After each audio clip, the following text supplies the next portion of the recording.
Kami mohon perhatian hadirin, acara Studium Generale akan segera dimulai. Assalamualaikum warahmatullahi wabarakatuh. Selamat pagi, salam sejahtera bagi kita semua. Pada hari ini, Rabu 23 Agustus 2023, kita akan mengikuti Studium Generale bersama dua pembicara, yaitu 1. Koordinator Mata Kuliah KU 4078 Studium Generale, Bapak Insinyur Hendri Syamsuddin, MSc PhD, dengan topik Pengantar Studium Generale Semester 1 Tahun Akademik 2023-2024. 2. Direktur Kampus ITB Jatinangor, Profesor Insinyur Agus Jatnika Effendi, PhD, dengan topik ITB Kampus Jatinangor sebagai Green Campus. Acara hari ini akan diawali dengan menyanyikan lagu kebangsaan Indonesia Raya. Hadirin dimohon berdiri.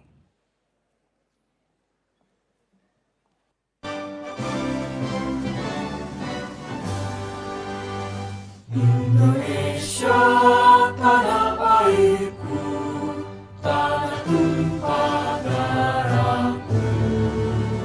Di sanalah aku berdiri, jadi pandu ibuku. Indonesia kebangsaanku, bangsa dan tanah airku. Marilah kita bersatu, Indonesia bersatu.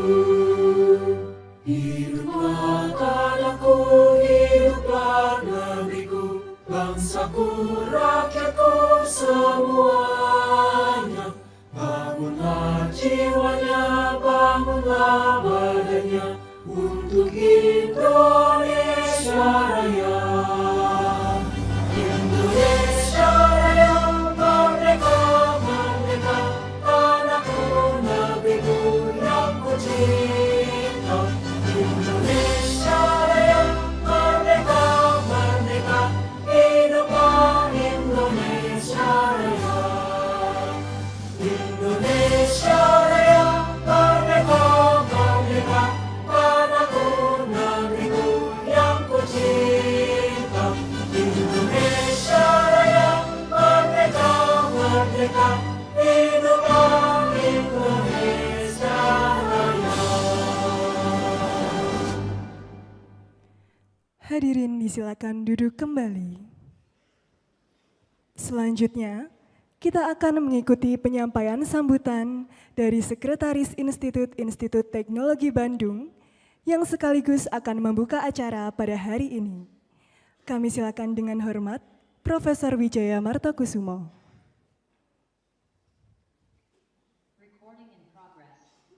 Assalamualaikum warahmatullahi wabarakatuh. Salam sejahtera buat kita semua.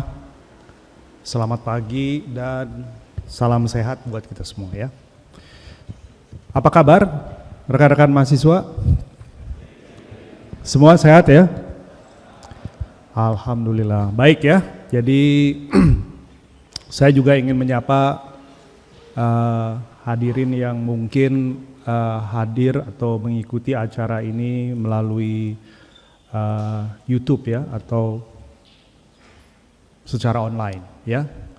Baik, rekan-rekan mahasiswa, jadi dimanapun Anda berada ya, alhamdulillah hari ini kita memulai kuliah SG yang pertama ya, setelah sekian waktu mungkin kita semua bisa menikmati masa liburan kemarin ya. Kemarin gimana liburannya, oke ya? Atau sibuk kegiatan lain? Ya, mungkin sibuk kegiatan lain ya. Tapi kita harus mensyukuri nikmat ya. Jadi kemarin kita punya waktu yang cukup untuk beristirahat, untuk healing ya. Semoga tidak ada yang kena mental ya. Baik.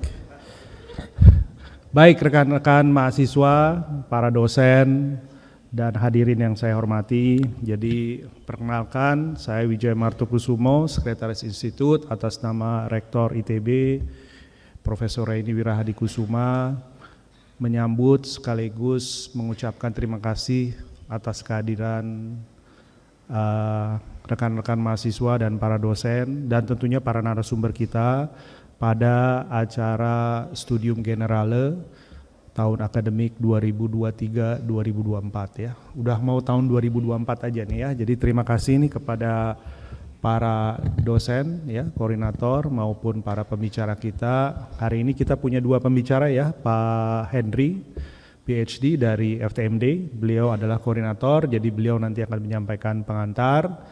Dan kemudian yang kedua ini adalah Profesor Agus Jatnika, beliau ini adalah Direktur Kampus ITB Jatinangor ya. Jadi ada yang dari Jatinangor, ada yang kuliahnya sekarang di Jatinangor, tolong tunjuk tangan dong. Gak ada, kurang tinggi, ya masa cuma 5 orang? Oh 1, tambah 1 ya.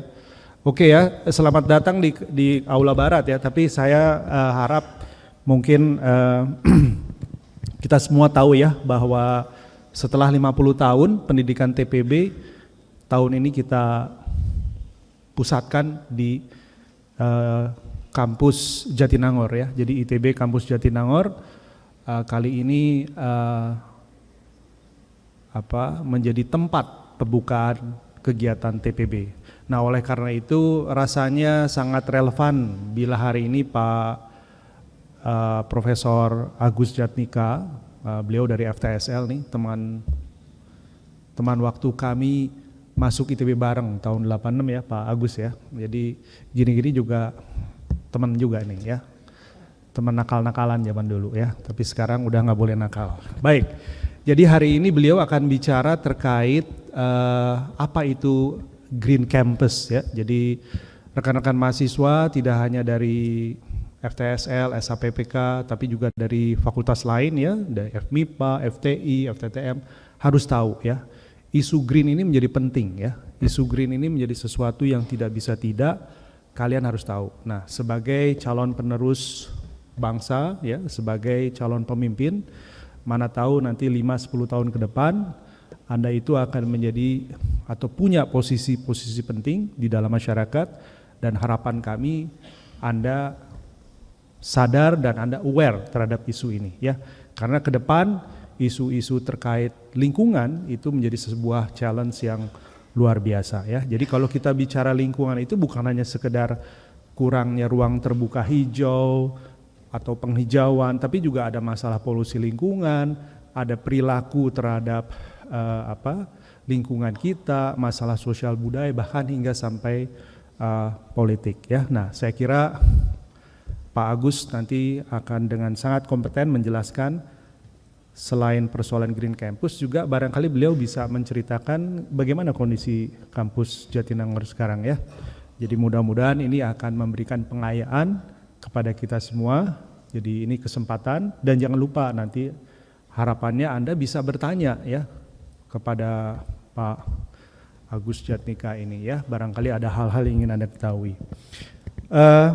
Pada kesempatan ini, jadi terima kasih ya kepada narasumber. Ya, saya juga ingin menyampaikan apresiasi kepada para dosen dan panitia yang mengorganisasikan acara ini. Seperti biasa, Ibu Naomi dari Humas, dan kemudian Pak Direktur Pendidikan Kemahasiswaan itu Pak Dr. Pras dan wakil-wakilnya barangkali ya. Nah ini juga saya kira penting ya, termasuk juga para dosen pengampu dari mata kuliah Studium Generale ini. Jadi terima kasih sekali lagi atas bantuan dan dukungannya. Mari kita sama-sama belajar untuk topik kali ini di dalam acara Studium Generale ini. Dengan ini, dengan mengucapkan basmalah, saya secara official membuka kuliah Studium Generale tahun akademik 2003-2004 untuk semester 1. Terima kasih. Wassalamualaikum warahmatullahi wabarakatuh.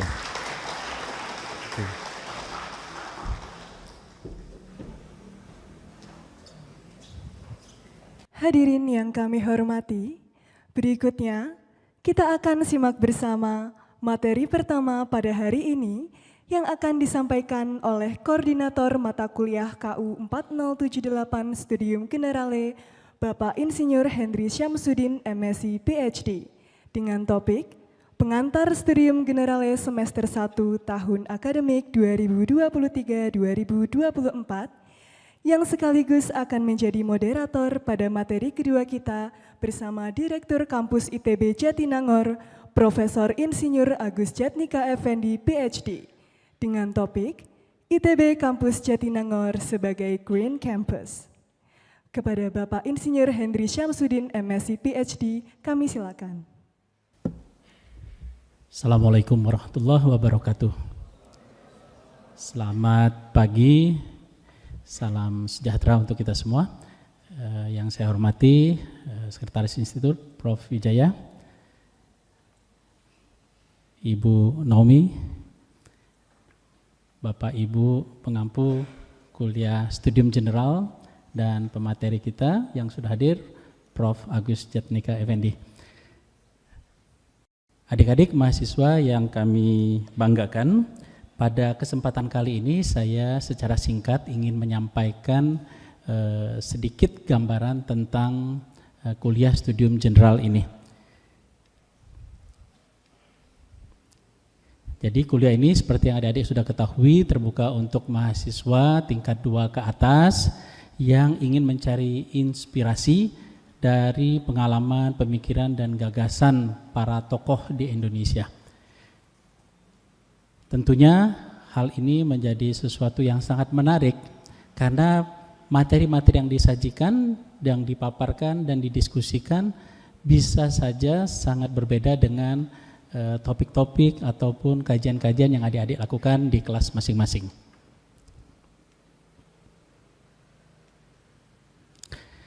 Tujuannya adalah kuliah ini bisa membuka wawasan dan membangkitkan semangat kebangsaan mahasiswa sehingga dapat berpikir tentang bangsa dan negara serta menempatkan diri sebagai bagian dari solusi. Nah, ini jadi kata kuncinya adalah bagian dari solusi. Karena kalau mengkritik itu sangat mudah ya, tapi untuk menjadi bagian dari solusi itu yang sangat dibutuhkan oleh bangsa kita. Atas tantangan dan kompleksitas persoalan yang dihadapi oleh bangsa dan juga oleh dunia saat ini.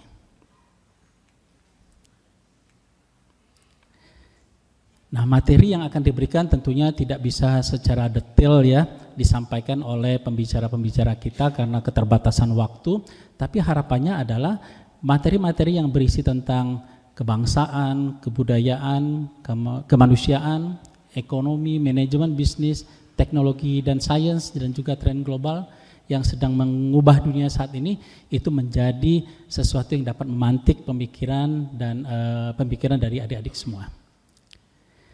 Jadi ini sasaran dari perkuliahannya, seperti yang adik-adik sudah lihat, yaitu adalah memberikan wawasan kebangsaan dan visi pembangunan Indonesia bagi peserta kuliah, kemudian membuka gambaran besar tentang masa depan Indonesia, sehingga peserta kuliah mampu menempatkan diri sebagai bagian solusi. Nantinya seperti yang disampaikan oleh Pak Wijaya tadi, nanti tidak lama lagi adik-adik menjadi alumni dan kemudian menduduki posisi-posisi yang menentukan pembangunan yang ada di Indonesia.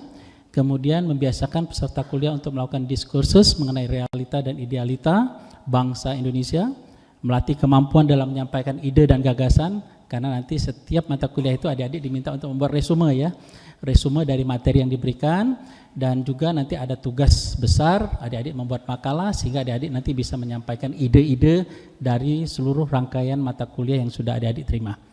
Kemudian melatih kemampuan untuk memahami keberagaman dan bekerja sama dalam tim. Jadi ini merupakan kata kunci yang selalu kita tekankan di dalam treasure study dan user survey yang merupakan tantangan terbesar ya dari alumni ITB saat ini. Jadi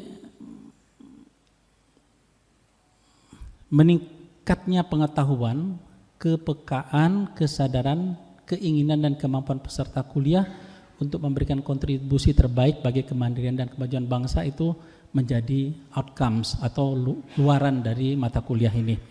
Jadi kita harapkan ini bisa tercapai melalui diskusi-diskusi yang nanti diberikan oleh para pemateri-pemateri. Jadi perkuliahan ini dilaksanakan secara hybrid.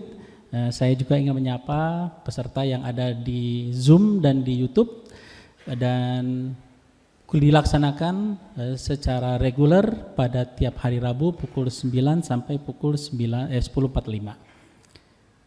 Kalau ada permintaan khusus dari pembicara, maka ada kemungkinan adik-adik akan diminta hadir pada hari Sabtu pada jam yang sama. Oke. Jadi pelaksanaan perkuliahan ini khusus untuk peserta sit-in, jadi yang belum terdaftar ya, atau masih melihat-lihat dulu ini kuliahnya seperti apa, itu diwajibkan untuk gabung di EduNext dengan memasukkan kode token yang tertulis di sana ya. Kemudian pilih kelas 01 untuk sementara waktu, nanti akan didistribusikan lagi oleh tim yang melakukan IT-nya, dan juga selalu mengisi link berikut untuk mengisi laporannya ya, sebagai tanda kehadiran. Yang luring di Aula Barat itu khusus untuk peserta yang berada di ITB Kampus Ganesha. Tapi tadi saya lihat ada juga yang dari Kampus Jatinangor, terima kasih ya. Memang kalau live itu akan terasa beda ya, suasananya dan interaksinya. Kemudian mengisi presensi, dan bagi yang berhalangan hadir, nah ini penting ya, karena sesuatu hal yang tidak bisa dihindari, agar membuat surat keterangan tertulis yang ditujukan kepada dosen pengampu dan juga dikirim via email ke alamat email tersebut ya. Jika tidak ada keterangan maka dianggap tidak hadir dan resume yang disampaikan tidak akan dinilai. Pemberian nilai resume akan disesuaikan. Kemudian yang daring melalui Zoom ataupun streaming YouTube di Kampus Jatinangor ataupun di Kampus Cirebon, pengisian kehadiran dilakukan secara online via SEX. Kemudian pendataannya tadi melalui alamat yang ada di sini. Tentunya pengumuman ini sudah disampaikan ya di surat edaran yang adik-adik sudah download. Kemudian jika ada kendala dengan EduNext, misalnya pada saat sudah daftar kok nama saya tidak terlihat, maka bisa menghubungi Care Center Ditbangdik di nomor tersebut ya. Jadi ini hal-hal teknis yang nanti mungkin ada yang mengalami kendala, silakan untuk diproses seperti yang disampaikan pada slide ini. Koordinator mata kuliah saya sendiri, pengampu kelas 01, kemudian ini saya keluarkan dulu semuanya. Ada 9 kelas untuk kuliah SG ini, dan masing-masing kelas ada dosen pengampunya masing-masing seperti yang ditampilkan di layar.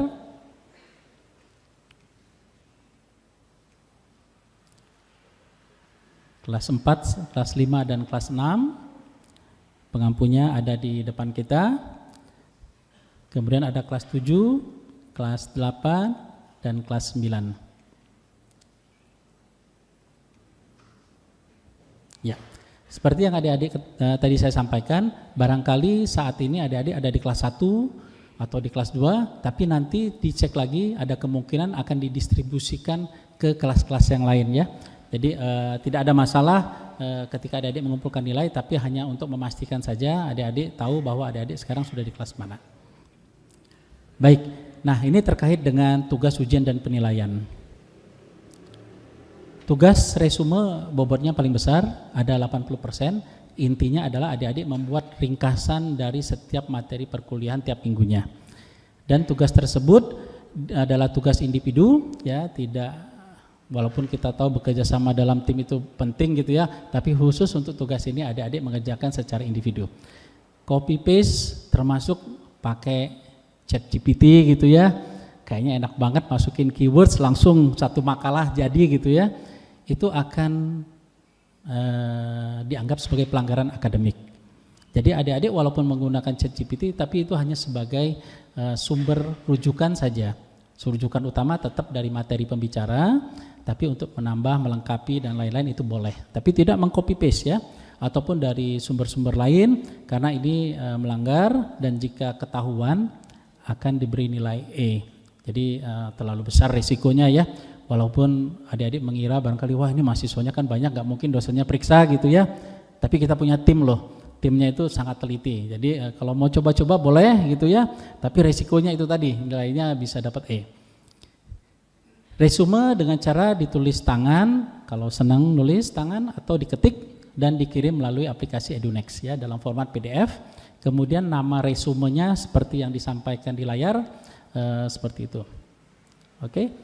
Nah, satu hal yang saya mesti ingatkan, barangkali ada teman-teman peserta yang biasa menggunakan NIM registrasi saat TPB ya. Nah, kita minta untuk menggunakan registrasi NIM Anda. Jadi karena kemarin ada yang tidak terdeteksi karena ternyata dia menggunakan akun TPB-nya. Oke, jadi itu saja yang perlu saya ingatkan. Penilaian resume saya kira ada 4 poin ya yang perlu adik-adik perhatikan. Sangat sederhana yang harus adik-adik kerjakan. Kemudian kita juga punya ujian tugas akhir yang bobotnya 20%. Tapi ini juga wajib adik-adik lakukan ya. Walaupun 20%, wah saya 80% udah beres gitu ya, nggak lakukan ini, nah itu nilainya bisa sangat terpengaruh. Tugasnya juga individu, tapi formatnya dalam bentuk makalah. Kalau tadi resume singkat sederhana gitu ya, tapi ini dalam bentuk makalah. Jadi isi makalahnya boleh memilih satu gagasan pribadi terkait dengan tema-tema. Nah tadi adik-adik terinspirasi oleh pembicara atau materi yang diberikan, saya ingin membuat tulisan tentang hal tersebut, sangat dianjurkan. Atau yang kedua, kritik terhadap pesan yang pembicara sampaikan. Jadi adik-adik sudah mendengarkan secara seksama karena ada di YouTube bisa diputar ulang gitu ya. Dan adik-adik merasa kayaknya ada sesuatu yang bisa saya kritisi atau saya bisa berikan alternatif solusi, dan itu boleh saja adik-adik jadikan sebagai makalah. Naskah tugas akhir dikumpulkan seperti biasa melalui platform EduNext. Dan waktu dan detailnya akan ditentukan kemudian ya, jadi nggak usah sekarang difikirkan dulu, tapi nanti akan diberikan infonya. Oke, ini lebih kurang format makalahnya. Nanti ini juga informasi ini akan kita upload ya di EduNext, jadi adik-adik bisa melihat kembali. Diharapkan makalah tersebut berisi data-data yang jelas sumbernya ya. Jadi kalau adik-adik nemu gitu ya di WhatsApp atau di Twitter gitu ya, tolong dicek kembali apakah data-data ini valid atau tidak gitu ya. Jadi jangan pakai screenshot saya dapat dari WhatsApp group gitu ya sebagai data ini makalahnya. Itu mungkin tidak bisa dipertimbangkan. Kemudian dari data analisis yang dilakukan, tampilkan rekomendasi dan solusi untuk permasalahan yang ada. Jadi memang kata kuncinya adalah solusi. Jadi kita berlatih sekarang untuk melihat permasalahan dan mencari solusinya. Jadi silakan itu adik-adik kerjakan. Tidak juga diperkenakan copy paste, apalagi untuk tugas ujian ini. Kalau ketahuan memang konsekuensinya diberikan nilai E. Kemudian sumber referensi jika dirujuk itu selalu disebutkan, jadi kita menghargai orang yang sudah bersusah payah mencari data, membuat data tersebut dan kita gunakan, itu kita tampilkan.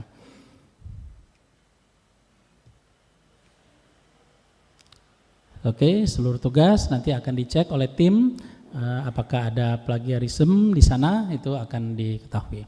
Oke, penilaiannya bagaimana? Mahasiswa menghadiri perkuliahan dan minimal 80% ya. Jadi kalau seandainya ada kendala dalam absensi, presensi gitu ya, sehingga wah ini presensi saya bisa berkurang, itu segera tadi laporkan kepada dosen pengampu kuliah, jadi tidak usah menunggu. Karena di EduNext juga bisa Anda cek gitu ya, maka Anda bisa cek di EduNext secara berkala. Kemudian bobot nilai tugas resume 80% dan nilai ujian atau tugas makalah tadi 20%. Selain dari nilai resume, bonus juga nanti akan diberikan dan ini akan dicatat oleh panitia bahwa tingkat kehadiran dan mengumpulkan tugas sesuai jadwal, juga yang aktif menanyakan pertanyaan gitu ya selama perkuliahan itu juga akan mendapatkan bonus. Jadi formulanya seperti ini. Jadi nilainya bisa aja lebih dari 100 gitu ya kalau semua perfect gitu ya. Plus ada bonus-bonusnya. Ini dari tahun lalu, dari semester lalu ya, bahwa resume atau tugas akhir kuliah itu ada yang mengerjakan sambil lalu.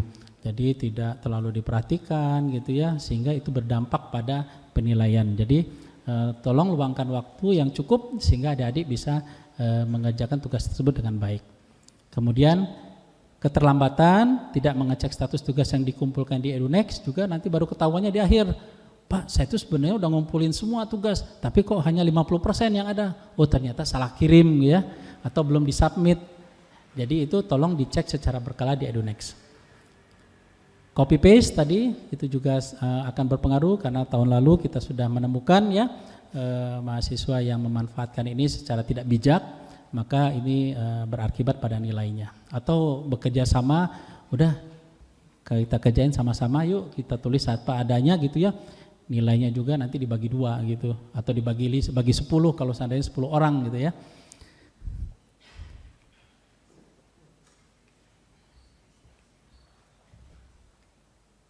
Oke, lupa tidak mengisi presensi tadi sudah saya sampaikan. Kemudian peserta sit-in tidak mengikuti perkuliahan dari sejak awal, ini juga akan berpengaruh terhadap penilaian. Oke, tata tertibnya sederhana ya. Kalian mengikuti peraturan rektor tentang peraturan akademik. Jadi ini adalah kuliah ya, bukan hanya seminar gitu ya, tapi ini adalah kuliah. Kemudian ada juga peraturan rektor tentang pelanggaran peraturan akademik dan kemahasiswaan. Jadi kalau tadi yang mencontek atau mengerjakan bareng-bareng dan kemudian ditulis sama-sama, itu kita akan mengacu kepada peraturan tersebut. Jadi tolong diperhatikan. Kemudian hadir di perkuliahan, usahakan 15 menit sebelum waktu kuliah, jadi nggak ngos-ngosan gitu ya. Sampai di kelas tenang gitu, bisa menikmati suasana di aula barat ini.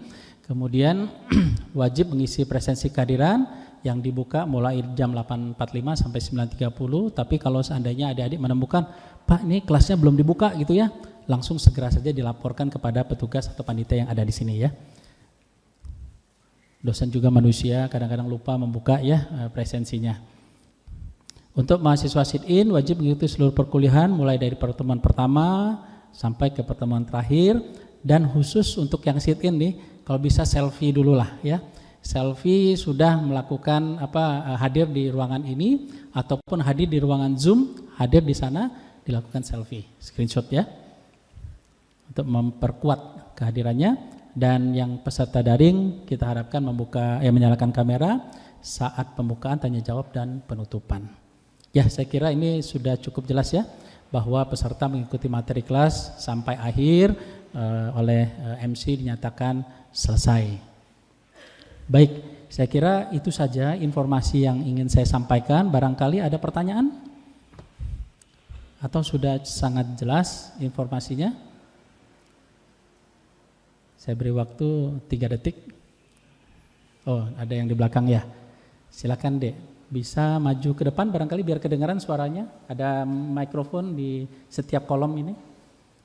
Kalau ada yang lain barangkali sambil menunggu, jadi bisa siap-siap juga supaya waktunya efektif. Oh, masih mikir ya, silakan. Selamat pagi. Pertanyaan saya singkat saja. Tadi itu kan ada format nama ya untuk file resume. Itu di akhirnya tuh ada XXXX begitu. Ya. XXX-nya tuh apa ya Pak? Oke, itu adalah NIM Anda kalau saya tidak salah ya. Bukan setelah NIM. Kita tampilkan dulu ya.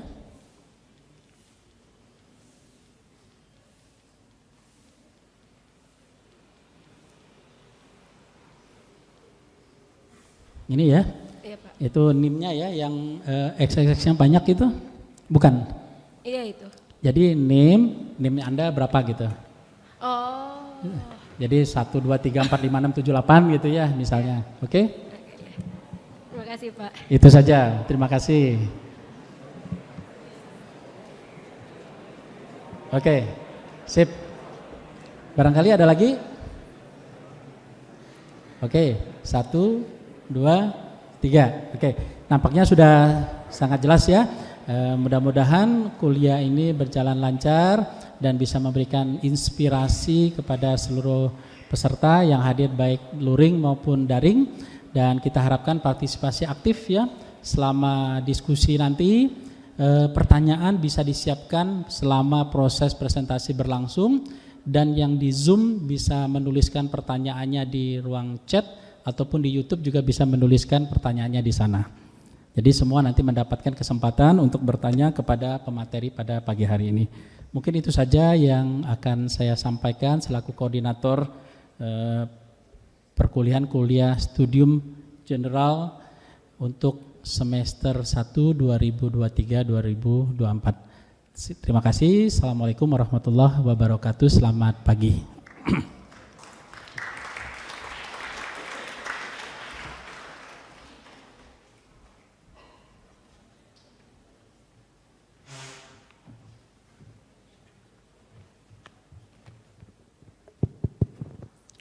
Baik, ini ganti peran ya.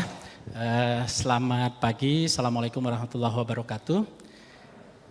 Saya diminta menjadi moderator pada materi pertama ini di kuliah Studium General di semester ini. Sangat sangat memacu keingintahuan. Mengapa ITB dalam hal ini mengangkat topik ini sebagai topik pertama dalam kuliah Studium General ini. Tentunya itu kan sesuatu yang sangat penting ya, sehingga adik-adik semua di sini diberikan materi yang akan disampaikan nanti secara sangat luar biasa oleh pemateri kita, yaitu Profesor Insinyur Agus Jatnika Effendi PhD. Beliau adalah Direktur Kampus ITB Jatinangor. Sedikit tentang beliau. Bisa dilihat di sini asli Bandung ya, alumni dari Teknik Sipil dan Lingkungan juga, dan sekarang di KK Rekayasa Air dan Limbah Cair. Jadi tentunya sangat relevan dengan topik kita pada pagi hari ini. Istri 1 orang ya, anak 2, dan dua-duanya dari kampus ITB ya Pak Agis ya. Jadi ini memang sangat senang dengan ITB sehingga semuanya dari kampus ITB. Beliau melakukan S1-nya di Teknik Lingkungan ITB dan S3-nya di Cardiff University UK. Itu ada gambarnya ya. Silakan dilanjut. Riwayat kerja, jadi beliau adalah staf pengajar di Fakultas Teknik Sipil dan Lingkungan, juga peneliti di PAU, bidang bioteknologi ITB dari tahun 1922. Wah, ini banyak sekali ya CV-nya. Jadi silakan adik-adik lihat sendiri, pengalaman beliau sangat banyak. Dan yang sekarang dilakukan adalah sebagai Direktur Kampus ITB Jatinangor. Bisa lanjut. Kegiatan penelitian fokusnya pada water dan wastewater engineering research group ya. Jadi ini sangat terkait dengan lingkungan hidup. Kemudian research areanya ada 3, dan beliau juga di sini banyak sekali membimbing ya generasi-generasi muda dalam bidang-bidang yang sudah dikerjakan. Ini publikasinya sangat banyak, jadi silakan adik-adik yang tertarik untuk meneliti bidang ini bisa nanti berkonsultasi dengan beliau. Lanjut. Telah meluluskan banyak sekali mahasiswa S1, S2, dan S3, dan dalam proses pembimbingan ada lebih kurang 10 dari mahasiswa S1, S2, dan S3. Silakan. Penghargaan yang diperoleh. Lanjut. Nah, ini yang penting. Beliau punya hobi outdoor, jadi ini memang sangat menghargai kalau suasananya green, fresh gitu ya. Jadi memang tepat sekali ITB sudah meminta beliau untuk memberikan materi kita pada pagi hari ini. Untuk itu kita berikan aplaus kepada Profesor Insinyur Agus Jatnika untuk menyampaikan materinya.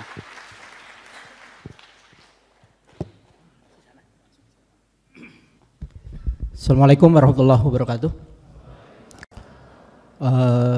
Selamat pagi adik-adik, buat saya sudah terlalu jauh umurnya ya, anak-anak saya udah lulus ya. Anak-anakku sekalian, selamat pagi begitu. Jadi terima kasih kepada Pak Wijaya, saya diberikan kesempatan menjadi pembuka untuk kuliah ini. Jadi ini barangkali ketiga kalinya saya berdiri di atas mimbar ini ya. Ketika pertama orasi ilmiah GB, CV tadi sebetulnya CV orasi ilmiah GB saya. Kemudian yang kedua adalah ketika harus membaca doa di orasi GB begitu, dan sekarang berperan menjadi pemberi materi pertama begitu. Terus terang saya biasanya tidak seformal ini, saya baru pertama kali kecuali kekawinan pakai baju tangan panjang. Ya ini pun atas permintaan dari Bu Naomi dan Pak Wijaya, lebih formal ya oke lah begitu ya. Saya biasanya rada ngoboy dikit deh ya, deh adik-adik sekalian, anak-anak sekalian ya. Seperti foto hobi tadi saya ya, itulah memang hobi saya. Baik, jadi pada kesempatan ini saya tidak akan berbicara dalam kapasitas sebagai ahli lingkungan. Saya ahlinya lingkungan, saya bidangnya adalah remediasi lingkungan, pemulihan lingkungan yang tercemar, baik secara fisik, kimia, biologi. Tapi dalam hal ini saya akan berbicara dalam kapasitas sebagai direktur kampus ITB Jatinangor yang oleh rektor diamanatkan untuk mengelola kampus Jatinangor, yang oleh rektor diamanatkan untuk menjalankan pendidikan, penelitian, dan pengabdian masyarakat di kampus Jatinangor, termasuk di dalamnya aktivitas kemahasiswaan. Gambar pertama ini adalah menunjukkan kampus ITB Jatinangor yang dilihat dari sisi selatan. Jadi situ ada danau, kemudian latar belakang adalah Gunung Manglayang. Nah, di mana sebetulnya gedung-gedung kuliahnya? Ini pointernya yang mana ya?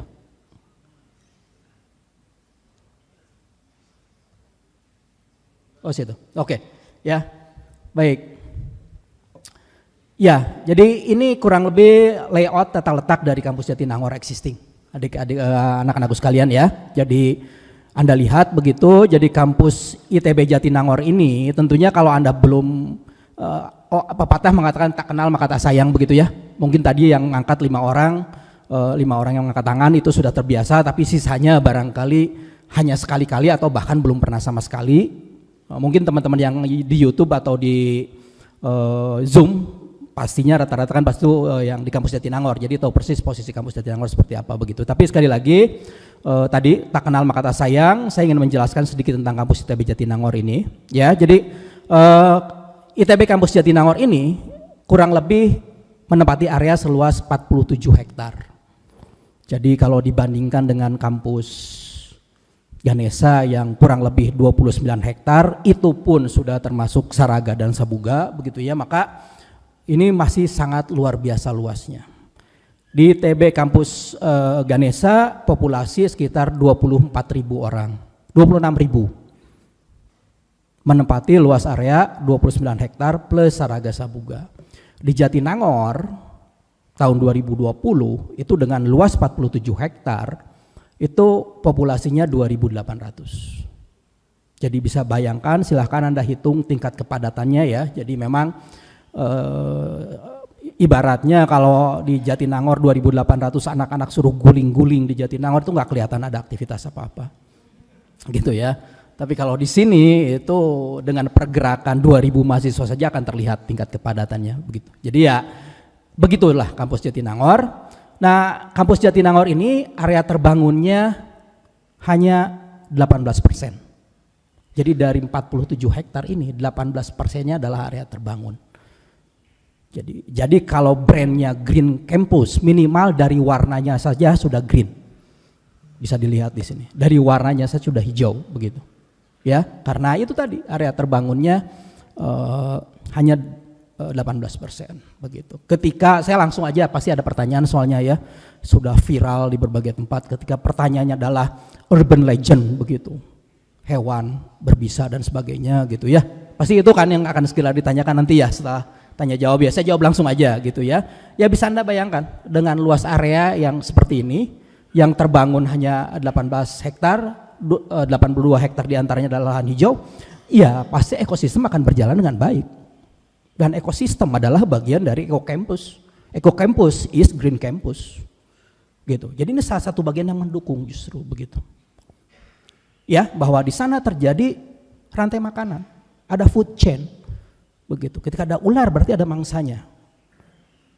Bukan manusia tentunya mangsanya di sini ya. Ularnya tikus, hewan mengerat dan lain sebagainya begitu. Ya, jadi kalau pertanyaannya itu saya jawab ya ada. Itu iya. Definitif saya nggak mungkin mengatakan tidak ada. Buktinya sudah ada. Mungkin kalau Anda lihat di beberapa TikTok yang viral gitu ya, itu ya saya pikir ya betul, kita pungkiri begitu. Ya cuma Dengan kemarin tambahan 5.000 mahasiswa baru TPB, hilang semua tuh. Pada takut hewannya, takut semua begitu karena melihat pergerakan massa yang demikian banyak, beraktivitas di semua lapangan yang ada begitu ya, bahkan pada duduk dan sebagainya tanpa menghiraukan apa yang muncul di TikTok dan sebagainya. Insya Allah, alhamdulillah ya, aman begitu. Tapi bukan berarti kita harus ceroboh ya, bahwa ITB sudah menyiapkan tim khusus. Kami ada tim khusus, tim bukan tim pemburu sebetulnya ya, tapi tim taktis khusus yang akan menangani ketika ada temuan hewan berbisa. Kita ada tim khusus begitu ya. Baik, anyway kembali ke sini ya. Jadi ini kurang lebih kampus Jatinangor. Anda lihat ada nomor A dan E. A dan E itu ya, A dan E itu adalah 2 situ besar di kampus Jatinangor. E istilahnya situ 1, situ itu kolam besar ya. Bahasa Sunda situ 1, situ kalau bahasa Sunda. Tapi istilahnya di sini disebut situ ya. Gitu ya. Jadi waduk 1, waduk 2 begitu. Nah, itu fungsinya itu sangat luar biasa. Apalagi kalau kita kaitkan dengan Green Campus. Kita kaitkan dengan Eco Campus karena 2 situ ini berfungsi sebagai sarana untuk melakukan water conservation. Jadi air yang ada di hulu dari, kan ini di bawah kaki Gunung Manglayang itu. Sementara di kaki Gunung Manglayang kalau Anda lihat ke sana itu pembangunan sudah masif. Ketika pembangunan masif bukan lahan terbuka. Ketika bukan lahan terbuka apa yang terjadi? Air larian akan meningkat. Ya, kalau orang hidrologi paham lah. Rumus singkatnya Ki sama dengan cai. Buat orang Sunda gampang, Ki sama dengan cai ya. Jadi debit sama dengan air gitu. Wah itu A-nya meningkat. I-nya turun. Sehingga Ki-nya akan sangat besar. Gitu ya. Jadi karena fenomena itulah maka dengan bantuan 2 embung yang ada ini, 2 situ ini justru peran kampus Jatinangor sangat luar biasa terhadap lingkungan sekitarnya.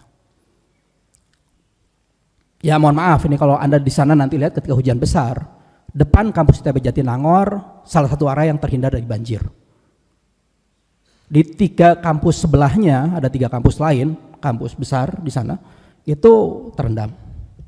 Ya minimal kita membantu ya, minimal kita membantu. Nah ini makanya teman-teman kampus yang lain pun sedang berusaha mengcopy apa yang sedang kita lakukan. Itu salah satunya ya, Eco Campus. Sudah jelas, saya langsung aja loncat ke beberapa hal. Kemudian di embung nomor E, itu adalah sumber air bagi komunitas di kampus Jatinangor. Di sana ada yang namanya water treatment plant, pengolahan air. Jadi kami mengolah air secara mandiri. Kapasitasnya 2 kali 10 liter per detik.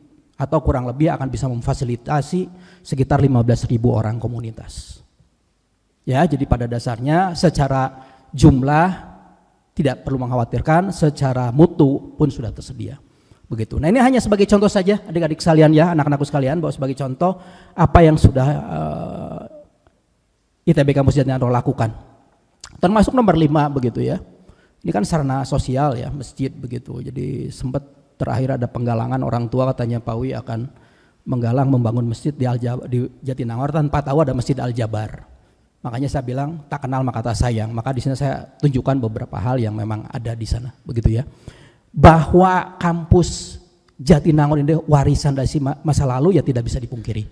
Bahwa ini warisan dari perguruan tinggi sebelumnya ya, begitu. Tapi ITB secara progresif terus mengembangkan. Saya terlalu lama di sini. Baik. ITB multi kampus. Ya, jadi pimpinan ITB, Senat, Rektorat pun sudah memutuskan bahwa ITB menerapkan konsep ITB multikampus. Apa itu ITB multikampus? Fungsinya pada dasarnya adalah untuk meningkatkan kapasitas pelaksanaan Tridharma perguruan tinggi. Ini catatan pentingnya adalah dengan cara saling melengkapi. Komplementari dan sinergis. Gitu. Jadi jangan pernah membayangkan bahwa kampus Jatinangor akan mimik, akan meniru duplikasi dari kampus Ganesha. Tidak. Jadi kampus Jatinangor adalah komplementari. Apa artinya komplementari? Adalah melengkapi, saling melengkapi apa yang kurang yang ada di kampus utama. Dalam ini yang disebut kampus utama adalah kampus Ganesha. Begitu. Ya ambil contoh yang paling gampang ya. Ambil contoh yang paling gampang adalah ketika ada prodi baru dibuka. Sementara di sini tingkat kebatatan sudah sangat tinggi. Tidak mungkin lagi menambah jumlah mahasiswa. Maka dilakukan di Jatinangor begitu. Ya, bahwa fasilitas yang ada masih belum seimbang dengan Ganesha ya wajar. Ganesha umurnya sudah 103 tahun, Jatinangor baru 10 tahun. Ya, jadi tahun 2013 secara resmi banyak aktivitas gitu. Jadi saya pikir ya kita pun harus realistis dengan itu begitu ya. Tapi sekali lagi ingat fungsinya adalah complementary. Jangan pernah membandingkan karena bukan untuk dibandingkan. Itu ya, jadi untuk complementary. Dan multi kampus lainnya tentunya Anda tahu ada kampus Cirebon ya. Kemudian yang terbaru ada kampus Jakarta begitu. Nah, itu saling melengkapi dengan fungsinya masing-masing begitu. Tapi saya akan bicara kampus Jatinangor. Baik, ini juga panjang kalau saya ceritakan ya. Ini asas multi kampus yang dikeluarkan oleh Senat Akademik tahun 2021 begitu. Ya, jadi ini kurang lebih asasnya. Jadi beberapa prinsip kalau tadi yang saya bilang ada terkait sinergi, kesetaraan begitu ya. Nah, kesetaraan ini bukan berarti semua fasilitas harus sama, bukan. Dalam ini adalah minimal akademik atmosfernya terbangun dengan ciri khasnya masing-masing. Gitu ya, bahwa sekali lagi Rektor ITB sudah menetapkan branding dari kampus ITB Jatinangor adalah Eco Campus atau Green Campus. Sama lah, silahkan Anda baca ya. Apa bedanya Green dan Eco Campus, pada dasarnya sama begitu. Cuma saya tidak suka dengan hanya Green karena Green itu seolah-olah warna begitu ya. Padahal ketika bicara Eco Campus kita tidak hanya bicara green, kita bicara warna-warna lain. Ketika bicara atmosfer yang bersih kita bicara warna biru begitu ya. Jadi sebetulnya sama saja. Ini hanya preference saja. Saya preferensinya lebih suka menggunakan istilah Eco Campus. Nah, salah satu aspek yang menarik di sini adalah aspek mengenai sifat, kelengkapan dan kinerja organisasi, di mana nomor 4 di bawah disebutkan untuk keunggulannya kita harus memiliki standar world class university. Eco Campus atau Green Campus adalah salah satu bagian yang dinilai dalam pemeringkatan.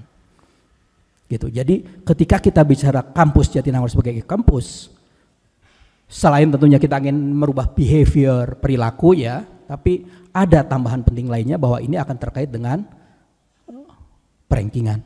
Begitu. Apa istilahnya tuh bonus lah ya, bonusnya ketika kita bisa mencapai itu maka otomatis ranking pun akan naik. Dan kalau Anda lihat kan kalau perguruan tinggi yang ranking 1, 2, 3, 4 itu kan kriterianya diubah seperti apapun mereka tetap di situ. Karena mereka sudah siap dengan perubahan apapun gitu. Ya, nah kita harus seperti itu at the end begitu.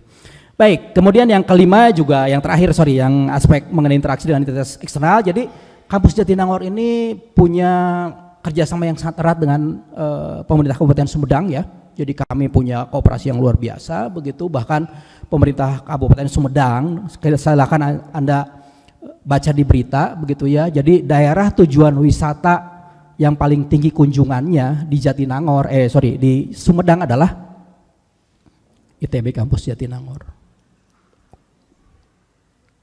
Tertinggi, daerah tujuan wisata tertinggi. Untuk siapa? Untuk adik-adik Anda yang akan masuk ITB, yang ingin tahu seperti apa ITB itu sekarang oleh Bu Naomi dan Pak Wi diarahkan ke Jatinangor sebagian besar. Itu bagian dari apa? Bagian dari education, pembelajaran kepada calon generasi bangsa yang terbaik yang bisa masuk ITB. Nah, itu adalah bagian dan nilai dari konsep Green Campus, Eco Campus. Begitu ya. Tapi kembali, kalau saya uraikan satu persatu ini juga terlalu panjang, tapi pada dasarnya kita ada landasan. Apa yang kita lakukan tentunya harus dilandasi atas hukum yang atau peraturan ya, norma yang ada di ITB. Baik. Oke, ITB Eco Campus. Nah, ini sudah mulai sedikit masuk ya. Jadi pada dasarnya secara simpel adalah bagaimana supaya lingkungan kita menjadi lingkungan yang nyaman. Kemudian ada hijau greennya ini begitu ya, tentunya itu juga sebagai keywords begitu, sehingga pada saat yang sama, ini yang poin yang penting anak-anakku sekalian ya, edukasi. Karena seberapa bagus pun kita menyediakan infrastruktur, kalau Anda tidak bisa memisahkan sampah organik dan anorganik dibuang di tempat yang sama, padahal tempatnya sudah disediakan, percuma. Gitu kurang lebih. Ya, jadi poin penting dari Eco Campus selain infrastrukturnya adalah sebetulnya edukasinya, pembelajarannya. Nah, ini yang kami berharap begitu ketika branding kita menjadi Eco Campus, maka saat yang sama kita secara sinergi dari sisi infrastruktur kita fasilitasi, tetapi dari behavior, perilaku, pelaku, siapapun itu, tendik, dosen, mahasiswa, ikut terlibat dalam pengelolaan lingkungan. Ya, contoh yang paling gampang adalah ketika Anda bawa sampah dari rumah, ya jangan buangnya di kampus Jatinangor. Masukkan kembali ke tas Anda, buang di tempat Anda asal ngambil. Itu salah satu contoh yang paling simpel. Ya, sebagai ilustrasi anak-anakku sekalian ya, sebelumnya itu volume sampah sebelum TPB pindah dengan timah itu kita meningkat 3 kali volume sampah saat ini. Gitu, sehingga apa dampaknya ya tentunya ke pengelolaan juga akan sangat luar biasa. Gitu ya, tapi kalau Anda bisa melakukan hal yang sangat kecil tapi sangat berarti ya, and everything come from small things gitu ya. Jadi dari sesuatu yang kecil itu Anda bisa membuat perubahan besar, big change gitu ya. Nah ini salah satunya. Wah itu luar biasa sebetulnya. Bayangkan 5.000 orang, timbulan sampah rata-rata manusia itu sekitar 2,5 liter per orang per hari. Ya, 2,5 liter per orang per hari, 24 hour. Jadi kalau Anda di kampus katakanlah 4-5 jam gitu ya, katakanlah Anda membuang 1 liter sampah per harinya gitu ya, silahkan kali dengan 26.000 mahasiswa di sini, silahkan berapa sampah yang tereduksi yang harus dikelola oleh kampus ITB ini. Ya, jadi sekali lagi itu salah satunya faktor edukasi begitu. Jadi pada dasarnya program Eko Kampus ini tidak melulu mengejar target. Target is bonus, target perankingan ya, tapi yang penting adalah perubahan perilaku dan bagaimana kita cara mengelolanya. Baik, Eko Kampus ini juga sekali lagi saya disclaimer ya. Jadi beberapa data ini saya ambil dari kolega-kolega saya di Ikatan Alumni Teknik Lingkungan. Ada kebetulan saya alumni Teknik Lingkungan yang kami minta bantuan ketika itu untuk menilai seperti apa sih sebetulnya kelayakan kampus ITB khususnya, ya terutama ya, tapi saya ini hanya bicara khususnya untuk kampus Jatinangor. Seperti apa sih layaknya diklaim sebagai kampus, apa yang harus dilakukan ya, ini sebagai disclaimer. Jadi nanti beberapa data yang saya tampilkan itu basisnya adalah dari studi yang dilakukan oleh teman-teman IA TL ITB, ya tentunya data support dari kami. Nah ini Eko Kampus yang didefinisikan oleh teman-teman di IA ITB. Jadi pada dasarnya ya tadi seperti saya sampaikan bahwa bagaimana supaya ekosistem ini terjaga dengan baik dan dikaitkan dengan Tridharma perguruan tinggi. Jadi kegiatan penelitian, pendidikan, pengabdian masyarakat, kemahasiswaan dan lainnya itu semua merefer kepada bagaimana kita bisa menjaga, ada kata kunci penting lainnya, sustainability. Apa itu sustainability bahasa Indonesianya?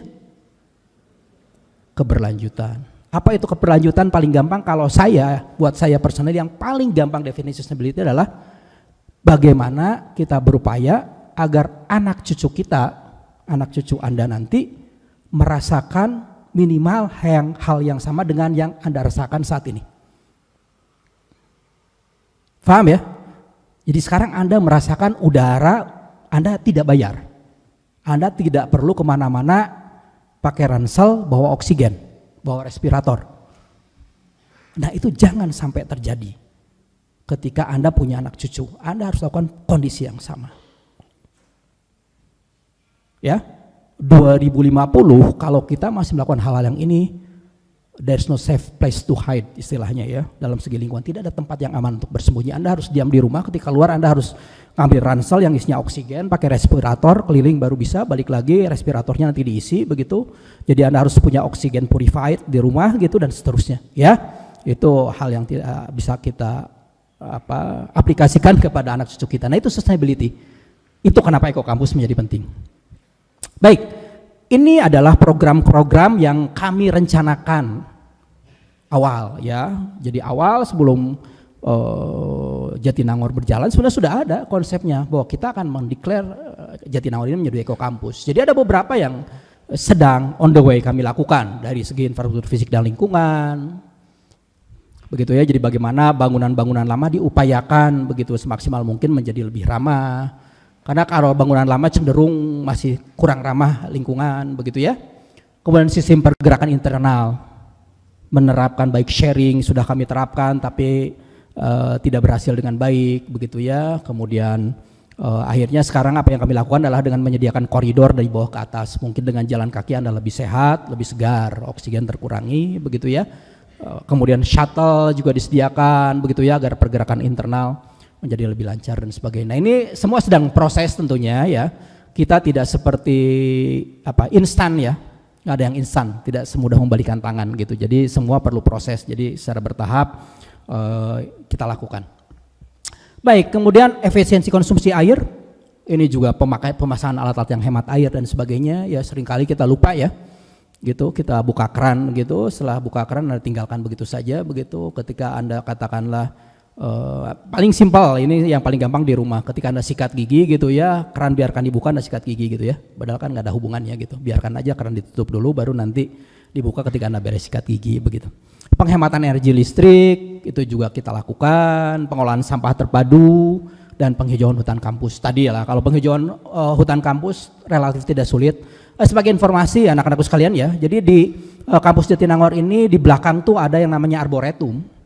Ya, itu adalah koleksi dari berbagai jenis tanaman yang ada di Indonesia yang dipreservasi. Dan semua itu terregistrasi. Kita tidak boleh sembarangan memotong. Misalnya Jatinangor berencana mengembangkan sesuatu itu kita potong, nggak bisa. Karena sudah terregistrasi. Dan itu menjadi sumber studi bagi kawan-kawan yang terkait dengan kehutanan. Ya, jadi ya sebagai informasi saja ya, salah satu ilmu kehutanan, rekayasa kehutanan yang terbaik ya di ITB. Walaupun termasuk baru tapi yang terbaik. Ya, begitu. Baik ya, ini kurang lebih apa yang dilakukan sejauh ini. Nah, saya ingin kembali menunjukkan indikator kampus yang dikatakan sebagai environmentally friendly ya, yang berwawasan lingkungan. Jadi saya hanya memperlihatkan 2 standar ya, sebetulnya banyak standar. Ada standar yang paling komprehensif itu ada UNEP. Apa itu UNEP, ada yang tahu? Badan PBB, United Nations. Mana saya tadi ketemu ada yang anak TL mestinya tahu. United Nations Environmental Protection.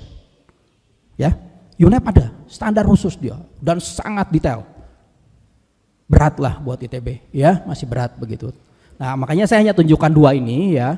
2 ini yang paling kiri itu adalah yang kaitannya dengan perankingan dari THE, ya Times Higher Education, gitu. Ini, nah dalam THE itu ada satu statement khusus yang mengaitkan dengan SDGs. Apa itu SDGs? Sustainable Development Goals. Gitu. Goals apa yang harus dicapai dalam mencapai sustainability, keberlanjutan. Ada 17 target. Dan ini secara internationally sudah recognize, semua negara sedang mencoba untuk meraih ini.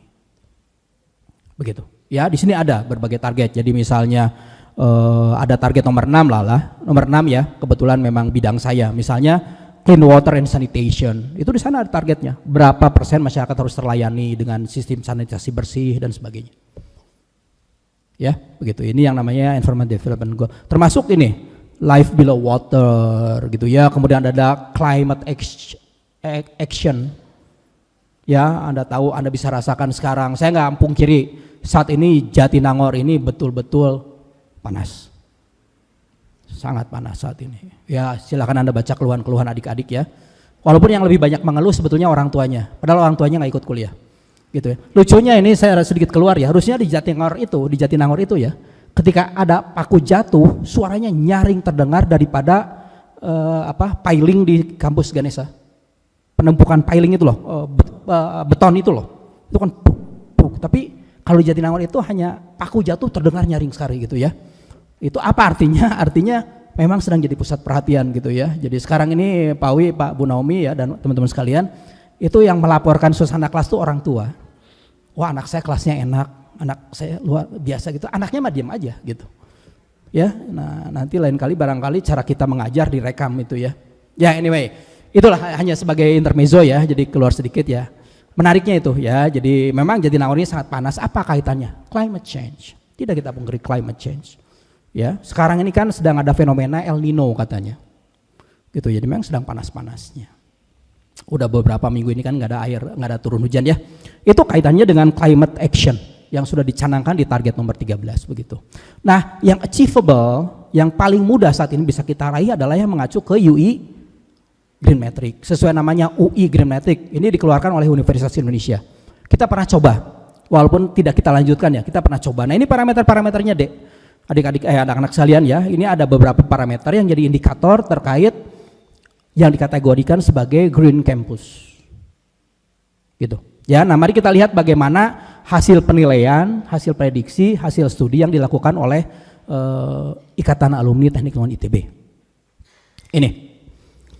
Untuk yang kiri makanya saya bilang relatif berat, bisa Anda lihat ya dari web chartnya begitu, jadi hanya beberapa target yang bisa kita penuhi dengan sangat baik.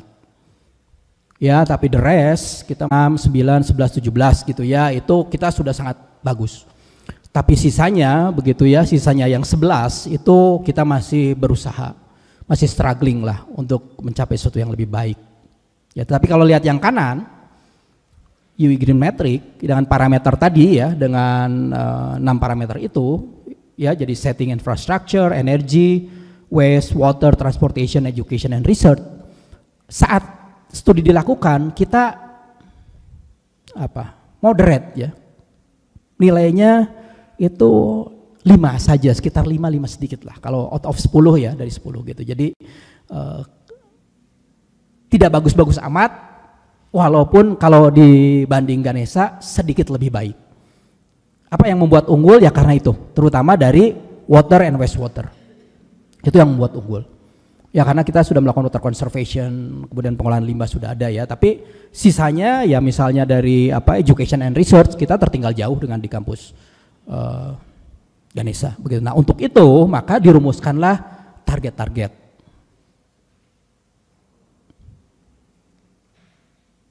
Itu biasa. Ya ini strategi. Jadi bersama teman-teman IAITB, IATL ITB kita merumuskan beberapa target jangka panjang dan jangka pendek maupun jangka menengah ya untuk mencapai